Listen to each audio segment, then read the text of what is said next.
क्या भारत की सबसे बड़ी एरो इंजन कमजोरी अब खत्म होने वाली है? और क्या एक छोटा सा ट्रांसपोर्ट एयरक्राफ्ट ऐसा इंजन पैदा करेगा जो भविष्य में इंडियन हेल यूसीएवीज, आईएसआर ड्रोन्स और स्पेशल मिशन एयरक्राफ्ट की रीढ़ बन सकता है?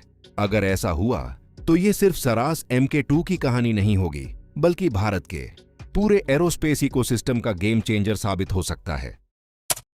पिछले कुछ वर्षों में आपने हमारे चैनल पर फाइटर जेट इंजिन्स जैसे GE F414, AMCA engine programme, Kaveri revival और हाई थ्रस्ट इंजिन्स पर कई वीडियो देखे होंगे।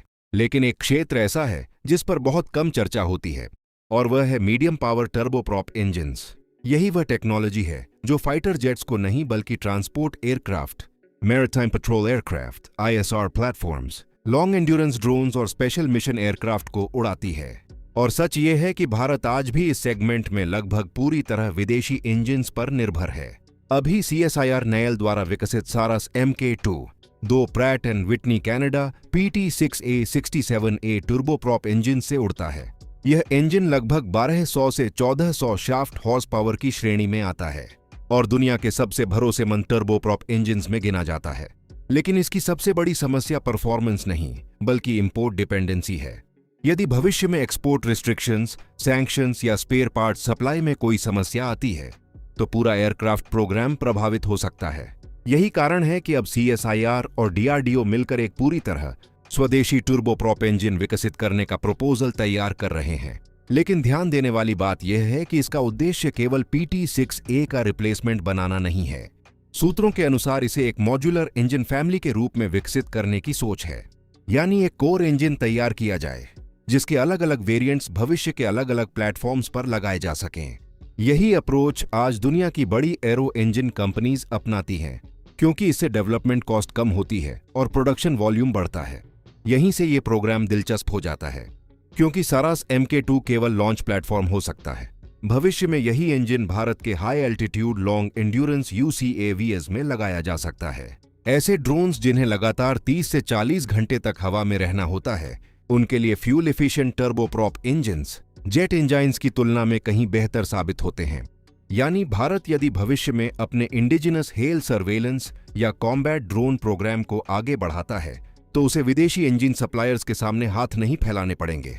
इतना ही नहीं, आने वाले वर्षों में भारत को नए maritime surveillance aircraft, electronic intelligence platforms, border surveillance aircraft, communication relay aircraft और कई स्पेशल मिशन प्लेटफॉर्म्स की आवश्यकता होगी। इनमें से अधिकांश एयरक्राफ्ट को हाई स्पीड जेट इंजन नहीं, बल्कि रिलायबल टर्बोप्रॉप पावर प्लांट चाहिए।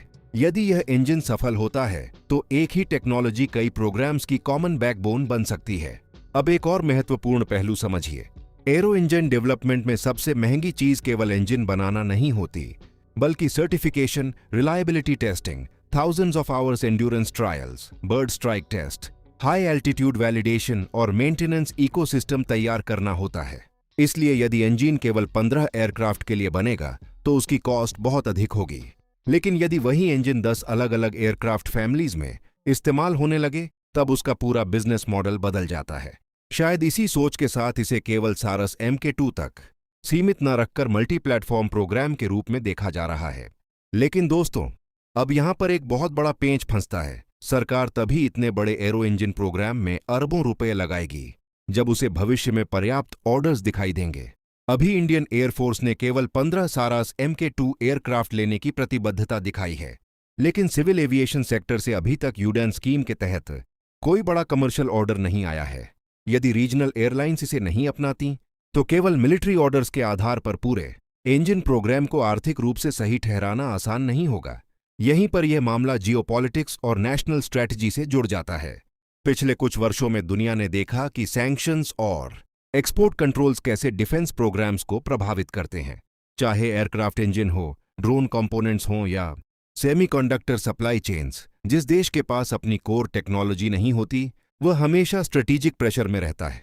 चीन ने भी सबसे पहले फाइटर इंजन नहीं, बल्कि ट्रांसपोर्ट, हेलीकॉप्टर और टर्बोप्रॉप इंजन्स की पूरी इकोसिस्टम विकसित की थी। उसी मजबूत इंडस्ट्रियल बेस ने बाद में उसके एडवांस्ड मिलिट्री एविएशन प्रोग्राम्स को गति दी। भारत भी अब शायद वही रास्ता अपनाता दिखाई दे रहा है। केवल फाइटर जेट इंजिन्स पर ध्यान देने के बजाय अब पूरी एरो प्रोपल्शन इकोसिस्टम विकसित करने की सोच सामने आ रही है। इसका मतलब है कि आने वाले समय में transport aircraft, ISR aircraft, maritime petrol platforms, hello drones और स्पेशल मिशन एविएशन के लिए भी भारत धीरे धीरे विदेशी निर्भरता कम करना चाहता है। यही असली स्ट्रेटेजिक शिफ्ट है जिसकी चर्चा इस प्रपोजल में छिपी हुई है।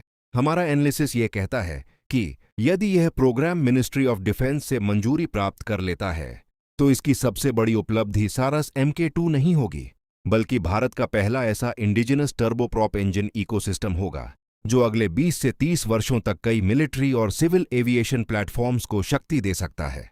लेकिन इसकी सफलता केवल टेक्नोलॉजी पर नहीं, बल्कि ऑर्डर्स, प्रोडक्शन स्केल और मल्टी प्लेटफॉर्म अडॉप्शन पर निर्भर करेगी। यदि सरकार इसे नेशनल एरो इंजन मिशन का हिस्सा बना देती है तो भविष्य में भारत केवल एयरक्राफ्ट ही नहीं बल्कि इंजाइन्स का भी एक्सपोर्टर बनने की दिशा में एक बड़ा कदम उठा सकता है। अब आपकी राय जानना बेहद जरूरी है। क्या भारत को पहले इंडिजिनस टर्बोप्रॉप इंजन पर निवेश करना चाहिए या पूरा फोकस केवल AMCA और high thrust fighter jet engines पर रखना चाहिए? अपना जवाब कमेंट सेक्शन में जरूर लिखिए।